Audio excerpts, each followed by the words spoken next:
Hi friends, welcome to my channel Sairam competitive exams. ఇంకా channel ఎవరైనా subscribe చేసుకుంటే subscribe చేసుకోండి, లైక్ చేయండి, షేర్ చేయండి. ఎన్నికల కోడ్ ముగియగానే మెగా డిఎస్సి, మంత్రి నారా లోకేష్ వెల్లడి. పట్టుభద్రుల ఎమ్మెల్సీ ఎన్నికల కోడ్ ముగియగానే మెగా డిఎస్సికి నోటిఫికేషన్ ఇవ్వనున్నట్టు విద్యా ఐటీ శాఖల మంత్రి నారా లోకేష్ వెల్లడించారు. మార్చిలో ప్రక్రియ ప్రారంభించి విద్యా సంవత్సరం ప్రారంభంలోనే ఉపాధ్యాయ పోస్టులు భర్తీ చేస్తామని ప్రకటించారు. వైకాపా ప్రభుత్వం పెండింగ్ పెట్టిన బోధనా రుసుములు చెల్లించాలన్న పార్టీ నేతలే నేడు ఆందోళన పిలుపునివ్వడం విడ్డూరంగా ఉందన్నారు.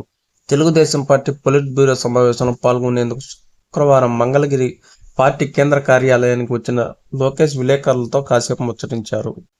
ఉపాధ్యాయ బదిలీలు పారదర్శకంగా నిర్వహించేందుకు కొత్త చట్టం తెస్తాం. ప్రభుత్వ పాఠశాలలో డ్రాపౌట్ల నివారణకు ప్రత్యేక వ్యవస్థ, విద్యార్థుల సంఖ్యను ఖచ్చితంగా తెలుసుకునేందుకు ఆపార్ కార్డు విధానాన్ని తెస్తున్నాం. వాట్సాప్ గవర్నర్కు ప్రజల్లో మంచి ఫీడ్బ్యాక్ వస్తుంది. అక్కడక్కడ చిన్నపాటి సమస్యలు ఉన్నా వారం రోజుల్లో పూర్తి స్థాయిలో అన్ని సేవలు అందుబాటులోకి వస్తాయి. మరిన్ని సేవల్ని ప్రజలకు అందుబాటులో తెచ్చేందుకు చట్ట సవరణ సైతం చేస్తాం. రాబోయే 6 నెలల్లో 520 రకాల సేవలను అందుబాటులోకి తెస్తాం. 7,500 ఆదర్శ ప్రాథమిక పాఠశాలల ఏర్పాటు. విలీనం చేసిన 3, 4, 5 తరగతులు వెనక్కి. త్వరలో ఆన్లైన్లో ఉపాధ్యాయ బదిలీల చట్టం ముసాయిదా. రాష్ట్రంలో వచ్చే విద్యా సంవత్సరం నుంచి 7,500 ఆదర్శ ప్రాథమిక పాఠశాలను ఏర్పాటు చేయాలని పాఠశాల విద్యాశాఖ నిర్ణయించింది. గత ప్రభుత్వం తెచ్చిన అడ్డగోలు జీవో 117 రద్దు చేసి కొత్త విధానాన్ని తీసుకురాబోతుంది. 1-5 తరగతులు ఉండే ఈ పాఠశాలలో తరగతికి ఒక టీచర్ కేటాయించనున్నారు. కనీసం 60 మంది ఉండాలని నిబంధన పెట్టినా 50 మంది ఉన్నప్పటికీ ఆదర్శ బడులుగా గుర్తించాలని నిర్ణయించింది. గత పాలకులు ప్రాథమిక బడుల నుంచి 3, 4, 5 తరగతులను ప్రాథమిక ఉన్నత పాఠశాలకు తరలించారు. వీటిని వెనక్కి తీసుకొచ్చి తల్లిదండ్రుల కమిటీలు, స్థానిక ప్రజా ప్రతినిధుల అభిప్రాయాల మేరకు ప్రాథమిక బడుల్లో విలీనం చేస్తారు.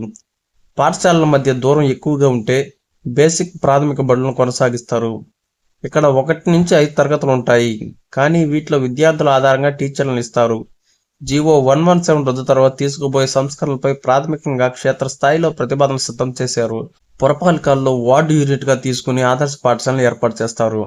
ప్రభుత్వ బడుల్లో విద్యార్థుల సంఖ్య తగ్గిపోవడం, గత ప్రభుత్వంలో 3, 4, 5 తరగతులు ఉన్నత పాఠశాల తరలించడంతో ఏకోపాధ్యాయ బడుల సంఖ్య పెరిగింది. రాష్ట్రంలో 12,500 పైగా ఏకోపాధ్యాయ పాఠశాలలు ఉన్నాయి. ఇక్కడ 1, 2 తరగతులు, 1, 5 తరగతులు ఒక్కరే టీచర్ ఉన్నారు. ఉపాధ్యాయ బదిలీల ముసాయిదా చట్టాన్ని విద్యాశాఖ తయారు చేసింది. దీన్ని ఈ బడ్జెట్ సమావేశంలో ప్రవేశపెట్టనుంది. 2 రోజుల్లో ముసాయిదాను వెబ్సైట్లో పెట్టి సూచనలు, సలహాలు ఆహ్వానిస్తుంది. ముసాయిదాలో పేర్కొన్న పలు అంశాలు ఇలా: 2 ఏళ్ల సర్వీస్ పూర్తి చేసుకున్న వారు బదిలీలకు అర్హులు. 8 ఏళ్లు పూర్తయితే తప్పనిసరి బదిలీ కావాల్సి ఉంటుంది. సీనియారిటీ లెక్కింపునకు అకాడమిక్ సంవత్సరాలను ప్రామాణికంగా తీసుకునే అవకాశం ఉంటుంది. ఫిబ్రవరి 10 లోపు ప్రాథమిక సీనియారిటీ జాబితా విడుదల చేస్తారు. Okay friends, thank you. All the best. Video నచ్చితే లైక్ చేయండి, షేర్ చేయండి, సబ్స్క్రైబ్ చేయండి.